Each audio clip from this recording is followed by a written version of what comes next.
The top line: the controversy surrounding President Trump's response to the attack in Niger intensified Wednesday, this time over comments he is said to have made during a phone call with one of the fallen soldiers' widow.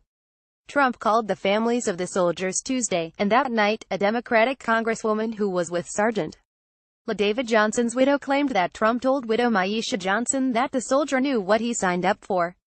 On Wednesday morning, Trump ripped into the Congresswoman, Rep.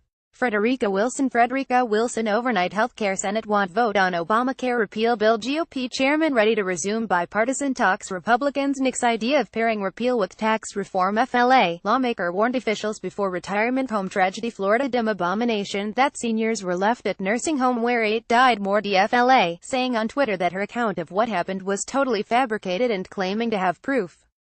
But the mother of the soldier then backed up Wilson's account to the Washington Post.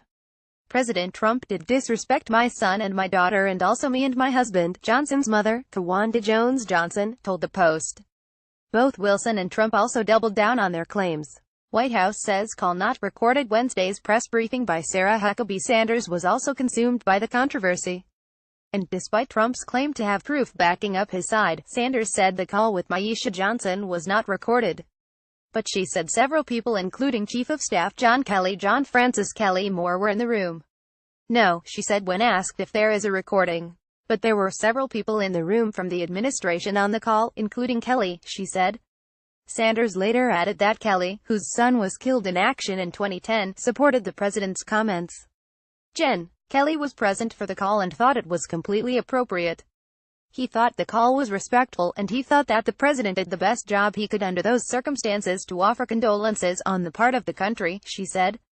The Hill's Jordan Fabian has more here. Criticism over Trump invoking Kelly's son. The White House on Wednesday defended President Trump's decision to invoke the combat death of his chief of staff's son as part of his claim that he's been more responsive to the families of fallen soldiers than other presidents.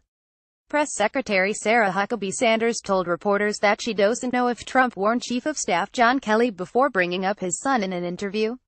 I think that Kelly is disgusted by the way that this has been politicized and that the focus has become on the process and not the fact that American lives were lost, Sanders said at the White House press briefing.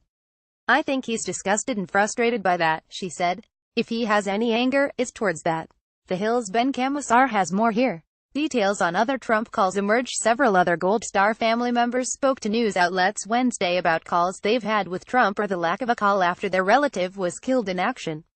Chris Baldridge, whose son was killed in Afghanistan in June, told the Washington Post that Trump offered to personally give him $25,000 after learning the military's survivor benefits would be going to his ex-wife. But Baldridge told the Post that he still has not received a check from the president.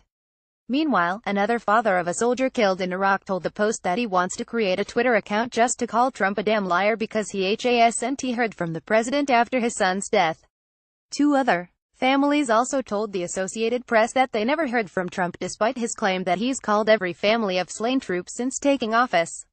In other news, Mattis says now is the time for base closures. A new Pentagon analysis found that the Pentagon has about 19% excess infrastructure, and Defense Secretary James Norman Mattis overnight Defense Tillerson. Trump deny report of rift. Tillerson says he never considered resigning. Trump expresses total confidence in Secretary Rubio. Asks Army to kick out West Point grad. Rubio asks Army to kick out West Point grad with pro-communist posts. Trump honor Obama's agreement to release Guantanamo detainee. Moore is urging Congress to give him the power to close it.